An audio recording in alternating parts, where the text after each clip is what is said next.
All right, it's another beautiful, sunny but windy and somewhat warm day here in Minnesota. 75 refined, day 19. Let's get into the quote of the day.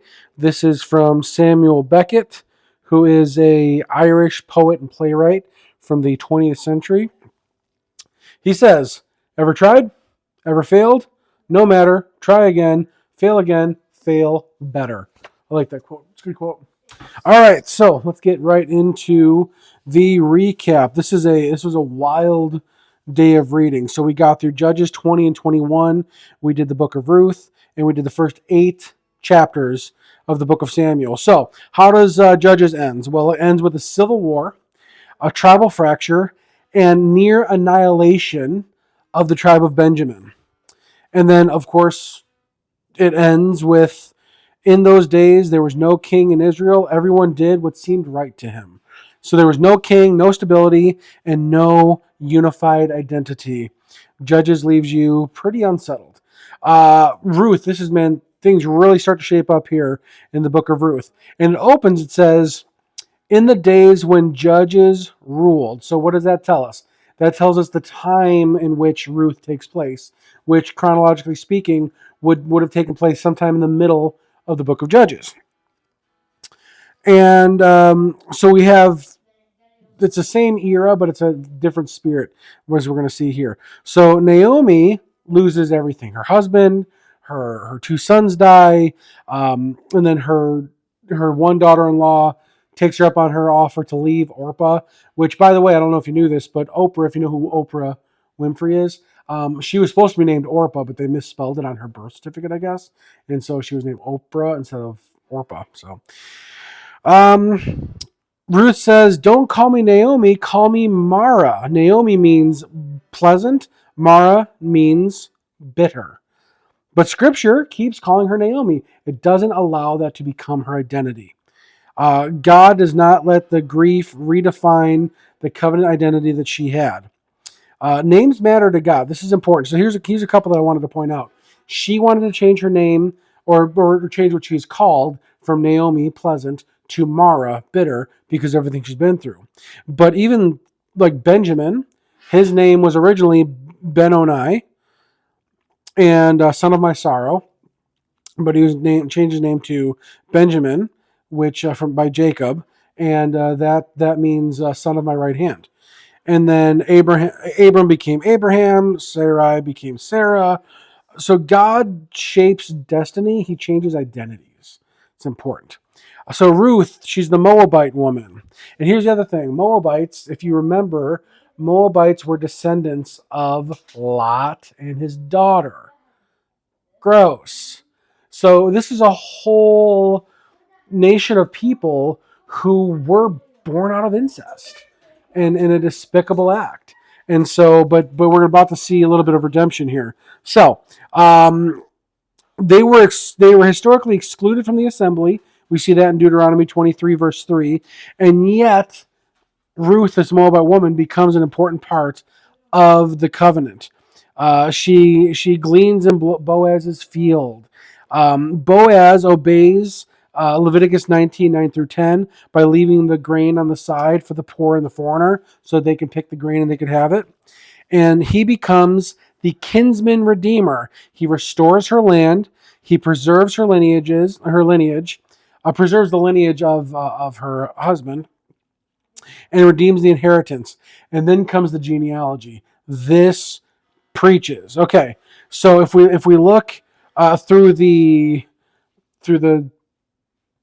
line of the family line here, we're going to see that there's Salmon, who is the father of Boaz, and Boaz is the one who is the kinsman and redeemer. Well, who is Salmon? Salmon fathered Boaz by who? We see this in Matthew 1, verse 5. He's fathered Boaz by Rahab. Yes, that Rahab of Jericho with the scarlet scarf. So Rahab,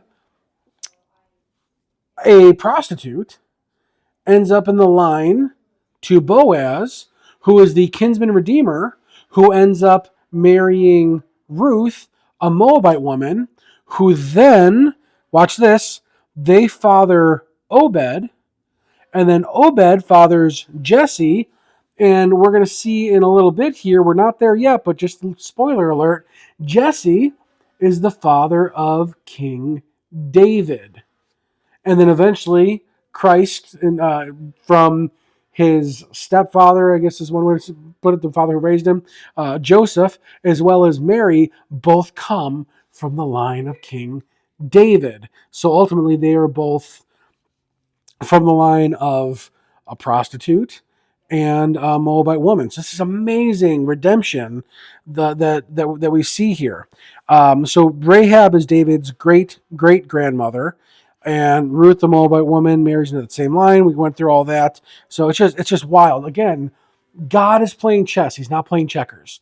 This is all about redemption. We're seeing how God is redeeming these people, these cultures, these pasts. I mean, God can redeem your past as well. Don't let that past define you. Let that be your testimony. We get into 1 Samuel. Now we go from the judges, we get a king. So first of all, the Lord of armies.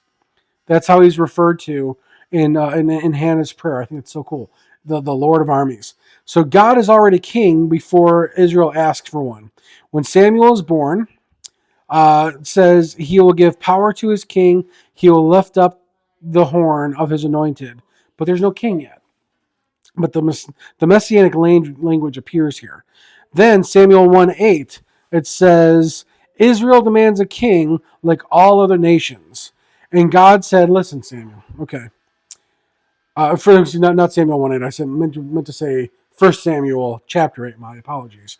But then it says here, God speaking to Samuel, it says, they have not rejected you, they have rejected me as their king. That's God speaking. He's like, all right, you guys don't want a king? Or you guys don't want to follow me as your king? You want an earthly king? Fine, let's get you an earthly king. And so they want visible authority, even though they already have divine kingship. So much happened in these verses, and a lot more is going to happen as we get through the book of Samuel. We didn't even touch on a portion of it, but I did want to talk about a couple of things here. So names matter. Okay, so Naomi, I'll kind of go back to this. Naomi wanted to rename herself bitter, but God restored her joy. Benjamin's identity, again, was changed from sorrow to strength. Jacob's name was changed to Israel, from supplanter to, one who has wrestled with God, basically. And Abram is expanded to Abraham, the father of many nations. And even Saul, we'll see in the book of Acts, he's Saul of Tarsus. Now, his name wasn't explicitly changed because he was Saul, also known as Paul, which was his Greco-Roman name. Paul is just the Greco-Roman version, transliteration of Saul. But his name, he ended up going by that name because of his ministry to the Gentiles, so they can more identify with somebody with the Greco-Roman name. So that, again, that's important. So he's the same man, same name, but that's just how he's identified, to identify with his ministry, which are the Gentiles. And the identities are connected to your mission oftentimes. Rahab was once identified as being a prostitute, but she becomes part of a royal lineage. Ruth was once identified by her foreign status, as well as being from a people group that were born out of incest, but becomes the mother, a covenant mother, in Israel. God doesn't erase their past, but he redeems their purpose. My wife and I were talking about this the other day, that God redeems culture. How did I put it? I don't know if I have the note here, but it was God doesn't erase culture. He redeems culture. And I think that's an important thing to understand as you go through the Old Testament here, and you're like, wow, there were still some wild things that were allowed. For example, like, there was a process in which somebody in the Levitical law and in Deuteronomy and just the law, about how one would kill an unruly child. And while we, in our presentism, during our present eyes, would be like, wow, that's absolutely crazy. Why would somebody do that? You have to understand, in the ancient Near East, and in some Muslim countries today, honor killing is very common. It's very, very common. Or I should say it's more common than it should be, right? But in the ancient Near East, it was actually pretty common. If you had a kid that was wilding out, man, people would be like, all right, this guy's got to go. We got a dozen more kids take his place. We'll be fine without this one. But what God did was he wasn't going to just erase the culture. He's going to say, okay, I'm gonna step in and we're going to put in a law that says, nope, you got to take them before a tribunal, okay, before they're going to be stoned. And there is no record of anybody ever having a child put to death in this manner. Child or adult child, could be kid, whatever, young child or adult child, has ever been put to death by these means. So God was like, okay, I'm not going to erase this thing that's happening here, but I'm going to redeem this. And I'm going to step in and I'm going to say, this is how we're going to take care of this. We're gonna put some parameters around this. We even see that in the book of Titus, where Paul basically blasts the Cretans and says, they're, I forget the exact verbiage, but they're liars and cheats and all this kind of stuff. But he also tells Titus to more or less assimilate with the culture in order to reach these people. Well, again, we're not trying to erase culture, we're trying to redeem the culture.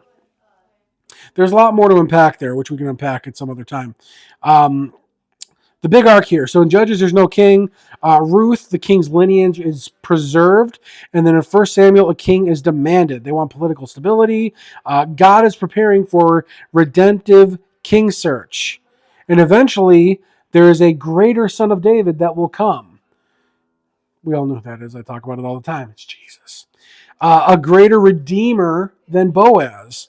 A greater king than Saul. A greater king than David, born into a lineage that includes broken people.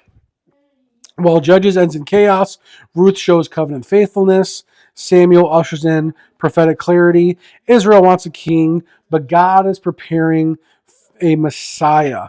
Through it all, the names matter, identity matters. God is shaping people in a bloodline that will carry out the name above all names. I am so happy you guys are going through this walk with us as we're going through the Bible. We got more to get through in the book of Samuel. We're about to see David rise up. We're going to see David and Goliath. We've got a lot of really cool things happening. So buckle up. It's going to get wild out here.